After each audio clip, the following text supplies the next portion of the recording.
Cool. Awesome. Thank you so much for coming on the show. I really appreciate it. Thank you. Um, Me? yeah, no, of course. It's always great to have somebody that's so talented, so cool, and makes the best sandwiches in the world. Is that what you're eating right now? That's what I was doing. I was like Nice. looking at the clock because my day has started so late. So I was Yeah. just like, do I have time? I Uh-huh. made a jalapeno honey butter and then it just turned into a whole thing. What are you Jeez. gonna do? Yeah, Like, no, I mean, I think that's how actually I came across your make that sandwich profile first, and then I was like, who is this? Right. And I think yeah, that's how this whole thing started. But do you really quickly want to introduce yourself in your own words? What do you do? Who are you? uh, my name is Lindsay Ames. I'm a comedian. I'd say I'm a creator at large. I am a comedian, producer, chef, and I do everything. Painter. I mean, I really, I don't know. I do Yeah. it all. Okay. So you're a little bit of a hustler then, right? You just you get work done, whatever's next, you just kind of figure it out and get to it. Yeah, Yeah. I have a, Is that, I've had a comedy and TV career, but right now everything stopped. oh I've yeah. yeah, I just Yeah, yeah. yeah. How's that going? How's that going for you? How's being home? I mean, I'm kind of my life was thrown into chaos a few weeks before everybody else because the night of what Yeah. was supposed to be my show, I had like a appendicitis, and I got rushed to the hospital, and Okay. then I had surgery. And then, so all my plans were just at the time, I was like, ooh, they're pushed a few months. That's going to suck. Why did this happen? I was on a real, Mm-hmm. starting the year off Mm-hmm. strong. Yeah. That everything happened. So now it's just kind of like I already had a head start on embracing chaos, and now everybody's caught up. So, No, no, no. I mean, I completely agree, and that's the reason I'm laughing is because I was like, why are you I laughing? It's no, ridiculous. no. I mean, I saw you in the ER, and then like a week later, I was in the ER myself with some health issues. So it was just I don't know what was going on, and honestly, like I don't even think that it's been addressed, but because all chaos ensued for the entire world, like it really got kind of hit pause on everything. But I had the same thought as you. I was like, I'm like, well, welcome to the shit show, people. Yeah. Yeah. I've been waiting here. Yeah. I've been here. And I also, I mean, I'm somebody I've always been like, I'm a Canadian. I had to come here on a work visa. The things that now I'm on a green Mm, card, but the things I've had to do to come to this country and stay in this country, you can't be lazy. And I'm a right. doer ways. So this whole time, I mean, there's definitely been a lot of downtime, a lot of like binge watching stuff. Not to Mhm. be, it's also like I'm smoking weed and I'm cooking and I'm documenting and I'm like editing. I'm making and Yeah, I mean preparing that's for who you are, right? That's who you are. You're always on something. something. I mean, I was supposed to be kind of traveling around the world this year touring Make That Sandwich, but at the very least, I can still be like Yeah. growing it and making it into something while enjoying all of Married at First Sight, which I've never seen before now. Yeah, no, I mean, I'm still haven't gotten that far, so I'm glad I'm not where you. No, just kidding. Where you are yet. I know So I've really I still have because some hopes. I've watched so many movies, and last night I've watched so many amazing show, right? Like Oh critically, yeah, as yeah. much crap as I really even it out, Mm-hmm. but Mm-hmm. I had seen the pop up for Married at First Sight, and I was just like, I'm not gonna, no, I'm not gonna, I don't want to watch that. And then last night, about midnight, I was painting, and I was just like, you know what? I just want to hear something dumb, and I'm not gonna Yeah. look, and I'm into it. I'm episode 4, season 9 in. Wait, episode 4, season 9. There's 9 seasons. I've never seen. Wait, did you watch all the way through season 1 to No, season 9? this I was one. like, jeez. Well, but I will say I went through 19 seasons of Made in Chelsea already. So Okay. Okay. All right. No, I mean, no judgment, right? I think we're all kind of running out of stuff to do. And luckily there's some content out there that like I've been wanting to catch up on, but honestly, like I'm getting a little tired. So I started just kind of making my own content, as you can tell. Like same thing with you, right? And focus on projects and kind of flesh those out a little bit. Um, what was going to be going on with make that sandwich? I was going to, because so I've done 2 pop-ups Okay. with Make That Sandwich. I took over this cafe, but the cafe also was part of the theater. And so I first just did the pop-up as a sandwich pop-up with my friend who has the podcast Get Rich Nick, Okay. which is such a good podcast. Cool. So the things like, oh, those guys are so funny. Anyway, so they helped me with execute just the pop-up of the sandwiches, and then I was like, this has to be a show, because I always have, you know, other comedians and celebrities and like, or whoever, right? So I did a live show, and then it turned into a pop-up, and it was really, I only did one because that was in February, right when I got back to town, and it went off so well. And so it was just like, I was starting to like put together a sizzle for it to get submitted to festivals. And it's like, it would have toured to food festivals and comedy festivals. Oh, nice. So, I mean, it would have. It would have, yeah. It would have been nice, but you know, it's luckily the other day I wasn't shooting for a while. The other day I did like a safe distance shooting with my DP, and it was crazy experience to do it. Yeah. You were doing it like through glass? Is that what was going on? I know, yeah, because I'm also still like, for a while, you know, it's like, to be being in the hospital so soon and having surgery, it's like, I'm not trying to get back there. I've had a friend who, you know, for everybody who's like not wearing masks and feeling very complacent with the disease, one of my very good friends who's a peer just woke up from a month-long coma that was induced because of COVID, and he lost his leg. So it's very real. Wow. So I like, but you know, I had a lot of messages from people that were like, can't you just go to the grocery store? Can't you just like shoot more? And it's like, going to the grocery store is dangerous. And when I went for this last episode to go shop, I go into Gelson's. Yeah. Because it's close to me and it's big. And I go first thing in the morning, right after the seniors, because I'm like, I'm going to go in when there's nobody. And this older woman that works there, and this was also so fascinating because now human interactions are so many new social problems come up that you've never dealt with in your life. So I go in, one of the workers, those people are essential workers. They're taking care of all of us, right? Absolutely, yeah. So you definitely want to be respectful to them. But this one essential worker, this older woman, she's wearing her mask around her chin. So that already like freaks me out, but I'm like, okay. So I kind of just hold my breath and go past her. But I'm kind of like, oh, it's not really the best. Like, but you don't want to like, I don't want to correct her. I feel like that's weird, but like she does work there. She should be, for her own. I mean, it's anyways. For her own safety. No, you're absolutely right. But I was in the produce section, right? The most vulnerable section, the most out in the open section. And she's now like just at the other end, and her mask is still down at her chin, and she sneezes. Oh. Into the wild, like, and not just any into the wild, is that how you put it? No, not even a feudal, like fake. Right, yeah. And it was like one of those like she was barking it out. So it's like that. That's stopped. I held my breath and I left. Oh, you left? You didn't finish?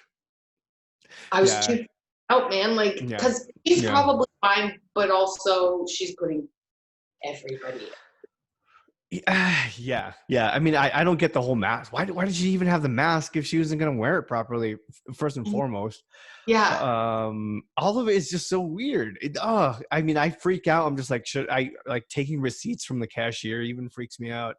All of that is super strange, and like not hugging people. I mean, I feel it's all really weird, and I don't know how to go about it, honestly, because I love interacting with people and performing for people, and I'm like, how is this gonna work now? Right?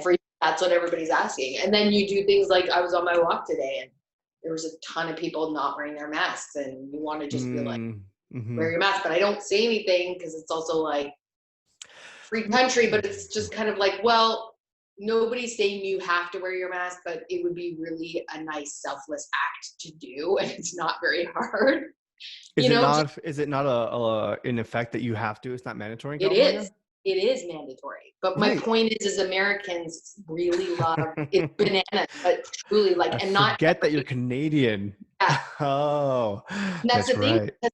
That's what I've noticed. Like, because I made a joke the other day Yeah. on Facebook, which was like, I said, the virus hasn't changed just because you're tired of wearing a mask and you miss your friends. Mm-hmm. And that was not telling anybody what to do. Okay. That was just like, it's a fact. It's like, Mm-hmm. nothing's Mm-hmm. changed with the virus. Nothing's changed. Our numbers in LA are going up. Okay. It's Mm-hmm. going Mm-hmm. up. Fact. Yeah. Right. Right. And then there was all these Americans that wanted to jump on me about my, me being a liberal and pushing the liberal agenda and all this and say weird racist things. And I was just like, Hmm. dude, I wrote and I was like, I just want to be very clear. I'm Canadian. I don't give a fuck about your politics. I mean, I do, but I don't, you know, it's like, I Right. don't, there's nothing, I can't vote. I'm not doing, I don't, it's about being compassionate and sensitive Hmm. to a situation that's going on and to people around us. And you know what? You don't have to do anything.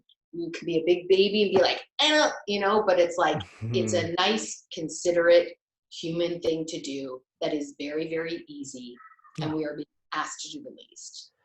It's basic human decency, like you said. I mean, it's like, don't be selfless. Think about other people. You know, as much as you and I are bored, I mean, I know that I'm avoiding it as much as I can because it's not all about me. Yeah. And Because I, you can't see that you're helping by yeah, not. yeah. Yeah. Yeah, because I'm going But like, interacting with one person to the next, to the next, to the next, and I don't know who they're going home to, and it's just like, it is a very egocentric, very American thing to do. I absolutely agree. You know, I'm Mexican, so yeah. I mean, I grew up with like, I'm on the other side of this country. You grew up on the north side of this, you know, and seeing that, it definitely, it's annoying, it's irritating, and it's frustrating. But like, what Like I've learned I'm about Americans is that there's nothing you can do. totally like, because Yeah. the thing is like, I'm grateful to be here. Yeah. I feel very grateful to be here. So if something is affecting the place that I'm living so much, Uh-huh. I would like to do whatever I can Sure. to do that. And for all the people that keep getting so angry, like, because there was this one girl, and I actually think that I think she probably had some kind of manic episode, the way she was like writing and stuff. And I just was like, I would like you to stop for a minute and just, I would like to know what good things you're doing for people right now. None of this stuff matters. Like, what are you, and being a social justice warrior through your keyboard doesn't count. No. You know, it's like, I'm donating to charities. I'm now going to be cooking for charities. I'm making content to hopefully distract people, you know, and it's like all these people who just want to stomp and get back to their manicures and their shit. It's just like, they've never dealt with any sort of real adversity. And it's just such a boohoo moment. It's obviously mostly white people. So it's just like, it just fucking drives me. It makes me so. No, I get it. Like, I appreciate the sentiment. You know, I think it's just. I don't know if I'm talking so off topic of what you wanted to talk about. No, and I think the whole thing's conversation. I mean, it's, you are who you are, right? And I want to get to know you and have listeners kind of figure out who you are and your awesome story. But I think this is a very important thing. It's like, I absolutely wholeheartedly agree with you. I mean, people can suck. Yeah. And then it's, I think, as a person of color, I've experienced this my whole life. It wasn't I thought that was normal until maybe, I want to say, the last 5 years, until somebody started saying, I had a series of white girlfriends, and they were like, what is that? Why are they always treating you like that? I'm like, that's how people interact. They're like, no, that's not a normal thing, you know. And it was just a ton of microaggressions all the time. So it's it's just little things like that, or just how you're treated, how you're not looked at, yada yada yada. And then once you become aware, it's just, you know. But it's that's a whole different thing. And I then, know. I know. There's so many. I mean, but it's kind of hard not to talk about it. This is the world we're living in right now, right? Exactly. Like, and it's we're hard. all alone for a long time. So like, if you do start talking about anything with anyone, it inevitably It goes down that path. Like, what are you doing? How are you coping? All this stuff. I mean, you. yeah. I mean, exercise for me. I mean, I got stoned the other day, ate some edibles, and that was fun. Honestly, it was There was a weird. study. I Uh-huh. haven't read because my buddy sent it to me, and I just read the headline, and it's in my box right now. But it said that there was a Canadian study that said that there are some strains of weed that may help fight coronavirus. It So, I might mean, be let's just get bullshit. ripped, dude. Just rip it and Yeah, dip it, yeah. man. Like, okay. You're like, all right, Yeah, I'm gonna do my part for the community. yeah. So Lindsay, tell me a little bit about. I mean, you're Canadian, obviously. Where do you come from? What was your childhood like? Let's get into those childhood traumas, yeah? Oh, okay. So many, so Oh many. geez, oh geez. I mean, I made it through an IUD first and foremost. So, I mean, I shouldn't even really be here. Okay. I had like a Oh, like nine, I was like, wait, what? Oh, really? That's yeah, okay, real. My mom, okay. like my parents say I was a surprise, Uh huh. I meant to be. Because it's like one thing to make it through an IUD, but then it's also another thing to like stick around after they remove it. So the fact that the Yeah. percentage of me being here is very small. So there's some reason people needed sandwiches. I, I Um, I I gotta say, is like I watched some of those vids back last night, and I was like, damn, like yeah, that's a good ass sandwich. they're Anyway. all great Oh no, sandwiches. they're great. No, they're great. I mean, it's amazing. Yeah, absolutely. So you made it through the IUD, and then Yeah, so yeah, I made it through. But I was born and raised Vancouver, BC, mm-hmm. and then I moved to Toronto for Oh, theater school. oh, Uh, okay. really, no, I didn't want to ever. I didn't know I could give myself permission to do comedy. I was always getting in trouble, and I was always kind of like a class clown. Sure. But it was a defense thing because I was Mm. so like I looked like Harry Potter, and he didn't exist. Like mixed with Ralph Macchio. Like I looked like kind of a little bit like Beetlejuice, maybe a little bit of Winona in their tiniest bit, but like I definitely felt like I needed to Mm-hmm. have a good personality to combat the way I looked in comparison to my Yeah, friends. you're always Uh, comparing yourself, huh? yeah. So Okay. then, but I was a born performer, so then I went to theater school, and I'm great at I am a great Mm-hmm. theatrical actor, but I have a very dark sense of humor, and I Mm. usually I've always gravitated towards dark comedy, whether it's um, I don't know. I've really Mm-hmm. always comedy, and that's where kind of I feel the most comfortable. Um, so I graduated from theater school. I started working in the industry as an actor, as a casting person, as a Mm-hmm. director, as a reader. That's still Um, in Toronto when you all were doing that. Okay. and moved here and I did a showcase at Just for Laughs. Okay. uh, I did a showcase at Just for Laughs for all these like agents and producers and casting people, and then I came down here and had meetings with everyone, and everyone was like, you're great, come down, we'll Mm-hmm. we'll do this, Mm-hmm. that. I'm having reps. So I packed up, moved from Toronto, and then the very first day that my flight and landing was the very first day of the writer's strike. um, Oh, yeah. So the industry just like really went to shit. But then I had like sketches that I did that ended up like getting Mm-hmm. featured on Funny or Die when it meant something. And then I was Mm-hmm. doing like a lot of sketch and videos and things like that. But then I was Mm-hmm. also like, was that, yeah. And then but then also at the same time, I was like, I created and ran an underground, like a pop-up, it wasn't a pop-up, but like a cafe, like Yeah. under the table, everything, like it wasn't supposed to exist where it existed. It was in little Tokyo. Mm-hmm. My friends ran this t-shirt, like eco-friendly t-shirt printing company, and Yeah. I was at the front of the building, and I ran and created the cafe, and I would cook everything. Like we didn't even have a real kitchen. It was bananas, like the things that I made and did out of there. I had 4 signature sandwiches. Nice. And then I had to leave because of the immigration crisis of 2015. my visa got denied on a technicality that didn't even exist. Yeah, it was really fucked up. I paid $5,000, did not go through, went back to Canada. 2 days later, my grandfather passed away.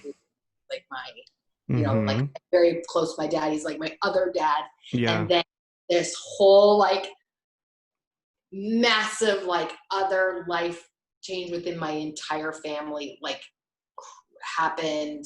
Yeah. And then it's like, well, I don't know if I'm gonna get to move back to LA. My apartment was there, like my boyfriend at the time, and I was like, I don't know if I'll go back. Like, I guess I don't know. Am I gonna be a different person now? Like, am I not going to pursue acting? Am I gonna Uber? Is there some sort of like what the hell? And then I was like, I'm gonna go to Toronto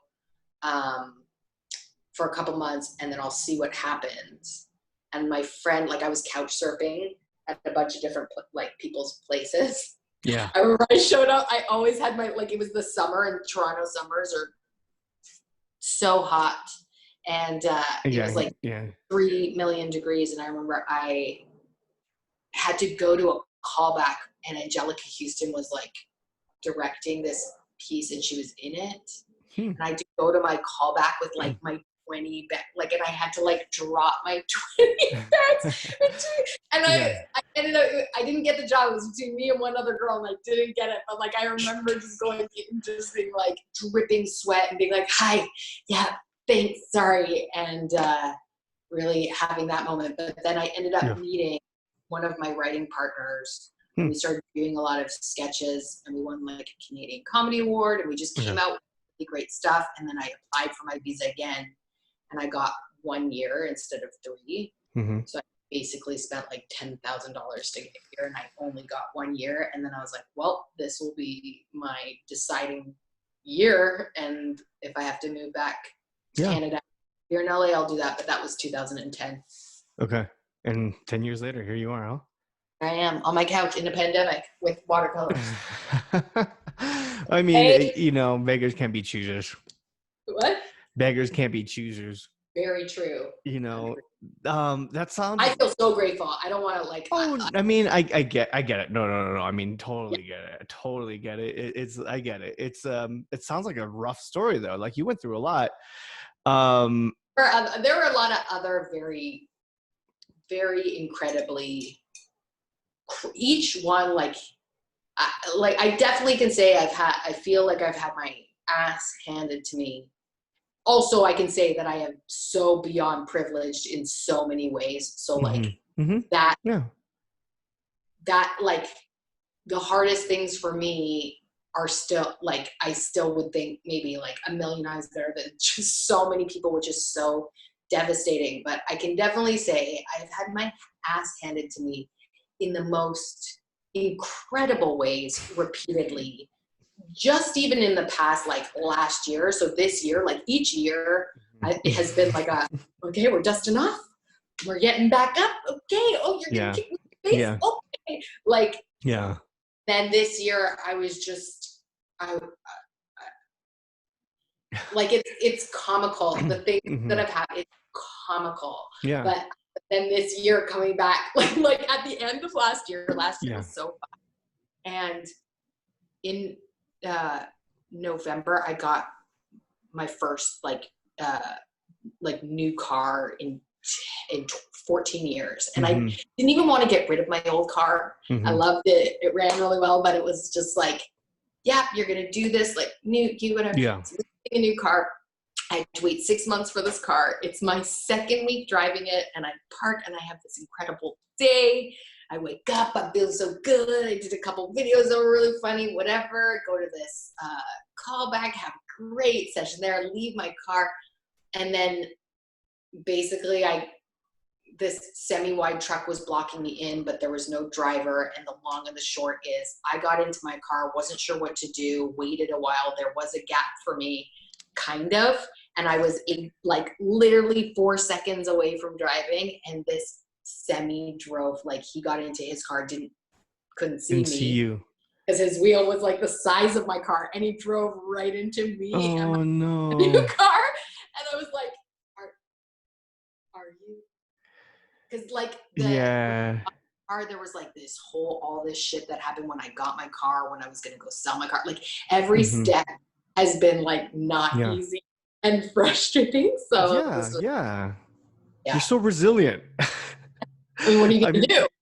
I mean, yeah, yeah. I mean, what keeps you moving forward? I mean, what's driving you right now with all of this? I mean, besides the love of your craft, right? Yeah. Oh, what is driving any of us forward? I mean, Hope for a better hope. future. I think. I mean, I think. You said you were born a born performer. I mean, if, going back to that a little bit, you were very much just from the day you were a little tot. You were just putting on shows, doing Yeah. all that stuff. Really. Yeah. Yeah. We did sketches all the time. I was in like dance classes and theater. They took in grade 4, they took the part away from my friend Beverly, the lead role. The teacher was so dumb of him to do that. He cast her in the lead. Yeah. She was really bad. And then like a couple weeks, like we were in grade 4. So I was like 11, I don't know, 10, 11. Yeah. And then the teacher, Mr. Andrews, took the part away from her and gave it to me. And so Nice. I got the lead role, and it was great. Ruthless. Elementary school. Nice. And that was it. Is that when you caught the, but I mean, is that when you knew that this is what you wanted to do, or was there other dreams? No, at that point I wanted to be a heart surgeon, which with my What? ADD, it was never going to happen. Yeah. Yeah. You're like, wait, what was I doing? No, Right? no. Miscarriages and stuff like Jeez. that. It's true. I made a video, like a stop motion animation video, and I uploaded it yesterday. I use it at a lot of my shows because Hmm. it's so funny. But I wrote a lot of weird, dark poetry when I was a kid, and at 7 years old, I wrote a haiku about a miscarriage. It's the funniest thing, but it's also like, You're like, it's kind of eerily dark. What? So what is that? What is it? Is it you're just like, you've just always been that way? I mean, that's a good thing. I appreciate it yeah, as well, but most people don't get it. And most people are just like, are really sensitive. that's me. You either get me or you don't, and Yeah. anybody, right? Yeah, yeah. But I think that's kind of I mean, there's different types of comedy and different types of comedian, and people develop themselves in different ways and they want to be a certain type of, performer.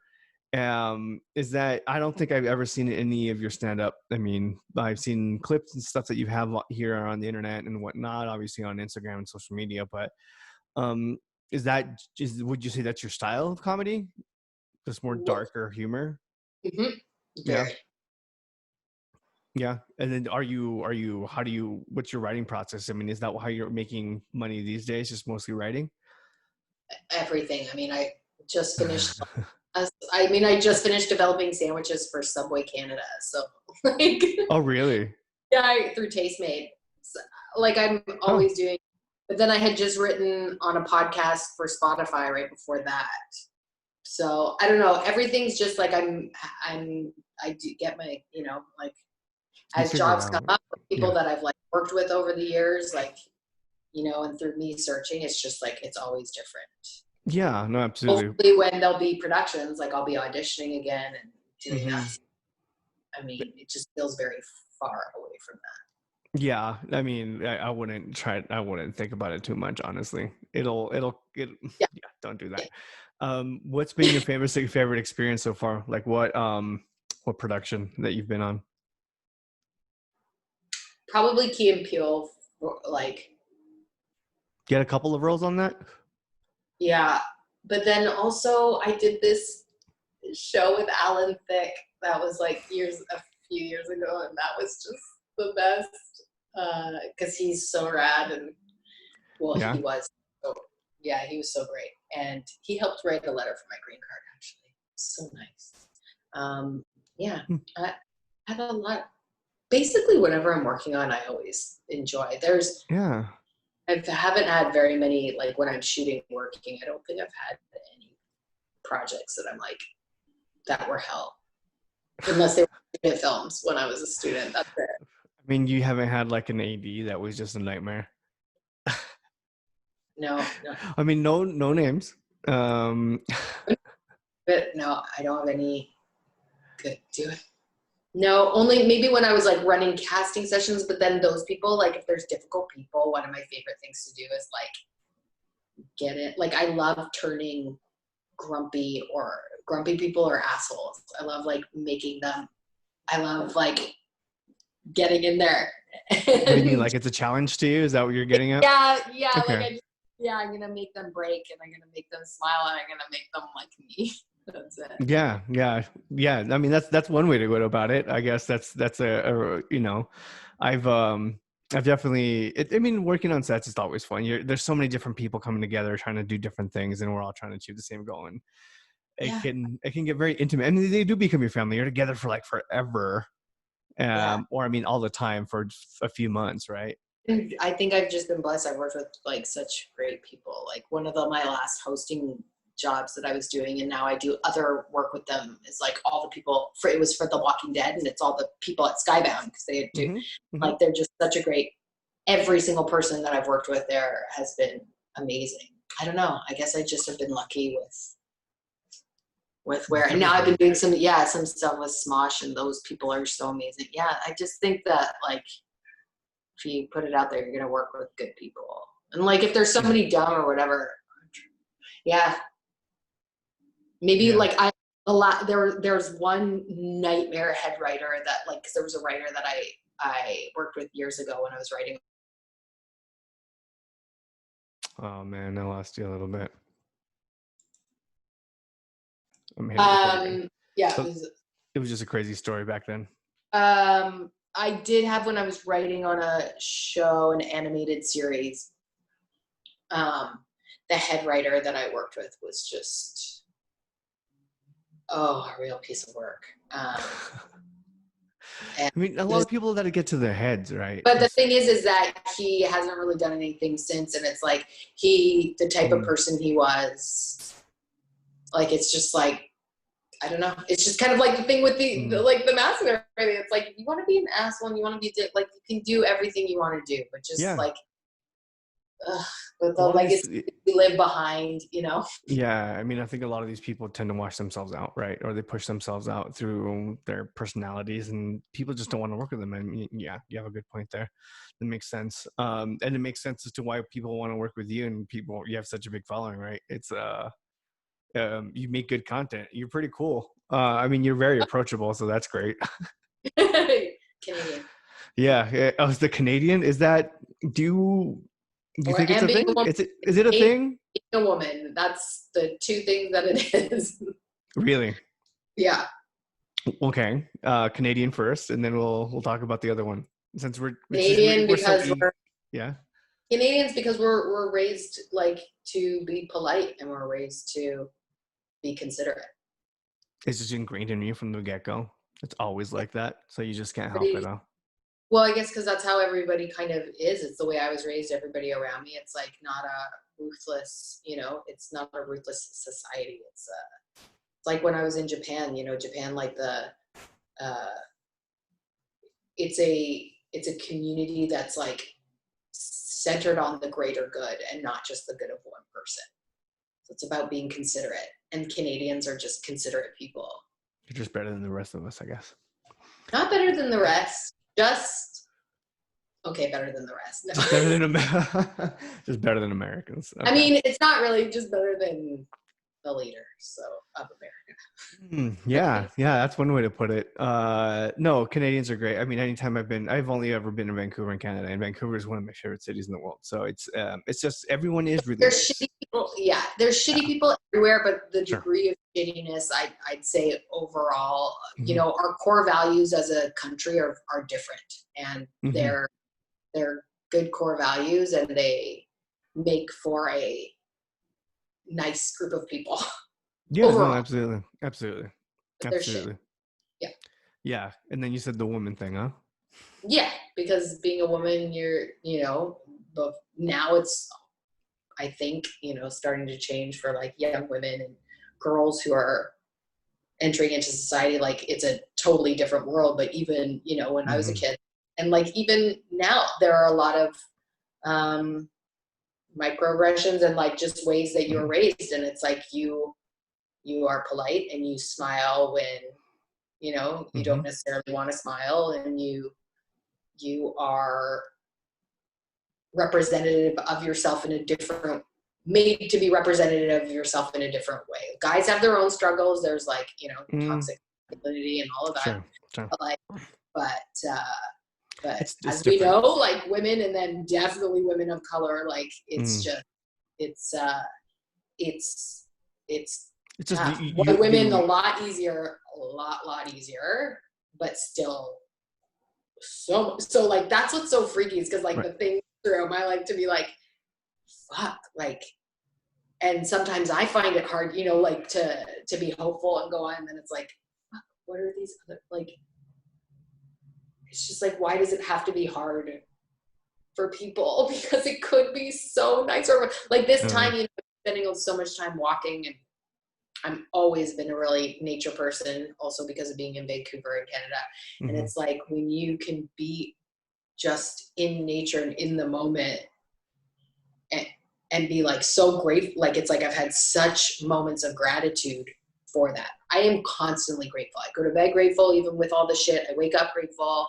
You know, we all have our moments up and down, but like I work on being grateful because it is such a gift to like be here. Yeah. And that's, it's just so fucked up how broken so many things are, and Mm. so many people are just, it's you know, it's Yeah, crazy. I mean, it's a lot to focus on. It's a lot to kind of think about. I mean, I think gratitude is a very important thing, and I like that you use that word so much. It's I think it's that's the biggest and the most easiest way to kind of come back to the present and now. I don't know about you, like I really love meditation, Taoism, and all that stuff, right? But I think it's very difficult for people to be in the present, right? They're always projecting onto the future with things from their past and worrying, and they're scared. And I mean, look at the state of the US right now and the state of the world. A lot of people are reacting the way they are because of fear. Mhm. um what I mean, what mechanisms and what do you do to try to kind of bring yourself back to now? And is gratitude one of those things? I just think it's like years of doing like self work and Mm, therapy and just different things like mm-hmm, that. I'm also just a very self aware person. My therapist is always like, you're very, like, I know myself very well and I've been self aware. So it's been able to, it's helpful to me. It's more helpful to me than hinders me. But yeah, because mm-hmm. of that, it's allowed me to like really be frank with who I am, my Yeah, shortcomings and everything. And it's like, you yeah. know, after you've had so much stuff happen, you become grateful for just like the little things and like just Mm. being in the moment. That's no, that's a wonderful thing. I mean, I couldn't have said it better myself. It's being that self-aware and willingness to do that work, right? I think a big part of life in general for me in this time that I've been using is because I do kind of self-analyze a lot, and it's a lot of downtime. So there's no better time than now to maybe sit with my feelings and look at like, okay, what's my fault in this? How can I be better? At the same Everything time, is it's what? hard, but that's the thing too. I Yeah. just was thinking the other day that it's like Hmm. life is really painful. Like just like Yeah. for Yeah. everybody, Yeah. like even in the best of circumstances, even if you're just talking about like trite things that happen, you know, like breakups and things like that. But it's like that's the like the most shallow on the end of the spectrum. But it's like Mm, life is painful, but that's the point, kind of like mm-hmm. not that you welcome it, but it's like if you aren't feeling everything that we were given capacity to feel, and like when bad things happen for most people, or maybe just if you're lucky, but for most people it's a chance, and like most people grow and then know themselves better, and like Mm-hmm. that's truly like I think the only thing that you can kind of take away from life, because it all goes whenever you go, is like is just like to try and know yourself, and know yourself in all the different stages that you go through. Mm-hmm. Yeah, and just be willing to accept yourself for who you are, right? And at any given moment, with your faults and with your shortcomings, and just Mhm. try better next time. Yeah, Because there's always going to be that's another thing. There's always going to be a next time. always. Yeah. Whether it's a relationship, job opportunity, anything like that, there's always something else. and that can sound kind of sad sometimes, because just like, I wanted it to work out with this one or with this Yeah. situation, and it seems a little dark, but in the end, it's that's life, that's the game, Yeah. right? And it's just repeating until There's until until the end, until the yeah. end. Yeah, exactly. Yeah. Hmm. There was this person that I saw do this little video. It might have been on TikTok, but it was yeah, I think it was, and it was good because it was like how to um, alleviate anxiety and decision making. And I was like, instead of looking at like your decision and thinking one could be good and one could be bad, both have positives and both have negatives. So both focus on like, if you break it down like that, either thing you do, there are going to be good things that come from it and bad. Hmm. So look at both, see what you think the negatives may be, and then put that, like, make your choice based on, like, Hmm. those factors. And then just know that there was no bad choice, even if it feels like it's a hard Yeah. decision or it's Hmm. like not desirable. Both have pluses and minuses, and Hmm. you never made the wrong decision. Because I have a lot of things that have Yeah. happened, especially career wise. There's a lot of things that I'm like, that I've had to sort through that I think have kind of like fucked myself over in certain ways. And, and so really going through and being like, no, actually those decisions didn't screw me over. They took me down different things, and I didn't end up, and it's not even over, but I'm not where I thought I maybe would be. But Hmm. there's a lot of crazy, amazing things that have happened that maybe would have never happened. And the other thing Yeah. might have led me to this thing that, but I still might have not been fulfilled, or like, Hmm. it's just like, you don't know. Yeah, you don't. I mean, and then if anything changed or anything was different at any point in your life, you wouldn't be who you are today, right? And um, I don't know about you, but I really like who I am today, for better or for Yeah. worse. I'm just like, okay, this is who I am, and I'm making the best of it. I'm having a good time, and it's good, and yeah, it's if you change it, there's no point in thinking about it. And I love that, because I used to hear that a lot a few years back. I had a mentor who would tell me the same thing. Is like, there's no wrong choice, there's just the choice you made, Yeah. and you just, do the next right thing after that, and move forward, and then the next, and then the next, and then the next, and then that's it. I mean, there's nothing to dwell on. Yeah. But it's the human condition. We like to just sit and think about the past and all this stuff. And I mean, even now, as we're talking about COVID and all this stuff, it's easy to just forget that we're like, okay, I get to have interview you and connect with really cool people and have really interesting discussions, right? Yeah. Yeah. Yeah. So Totally. I Mhm. mean, the world is a weird place, but there's a new kind of normal coming soon, and we'll see how it looks. But hopefully, in the meantime, we can just try to figure it out, and maintain that sense of community, right? Whether it's on a global scale, on a local level, you're creating content for people to try to make them feel better. I mean, I know that your content on a daily really gives me a pick me up. Oh, good. Yeah, I think it was a video a while back that you were cooking something, and then I don't remember what it was, but I was super bummed out that day, and I was just alone working from home, and I started watching, and I was like, okay, this is gonna get me through the next hour or so. So I mean, I appreciate it, right? Like, because you don't realize who you're helping, Totally. but you're That just hap- trying, yeah. you know. It's really true. There's been so many times where that's happened, where it's like I'm feeling like crap, and then somebody will send a message and say something about like one of the stories or just the Mhm. things that I'm doing in general. And it's like, it feels really good, because a lot of times you're like, is this self aggrandizing? Like, is this helpful? Like, Mhm.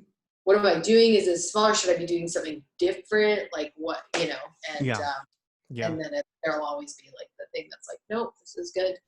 It's So a it's little just try. reminder. Yeah, it's a Yeah. little reminder. You're just like, okay, I'm on the Yeah. right path. And yeah, absolutely. I mean, I love what you do. Keep rocking on. Is there anything that you want to promote? Anything like that? Any words of wisdom for anybody struggling out there?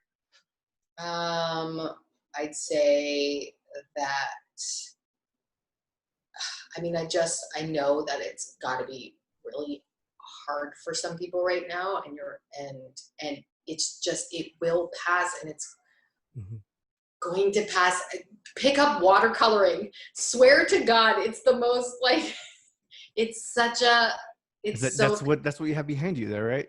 yeah, or some sort of coloring, Mm-hmm. because then it helps your mind, and like watch documentaries and podcasts and like just things that you can at least like distract yourself and maybe kind of like learn or just get inspired by Yeah. something. And like any time that you start shifting into like a negative place, it's just so normal. And it's like you Mhm. have to set aside time when you allow yourself to feel things, because you don't want to like push your feelings away. Everybody has to be comfortable with what's happening with them, and you have to be dealing with it. You don't want to stifle it.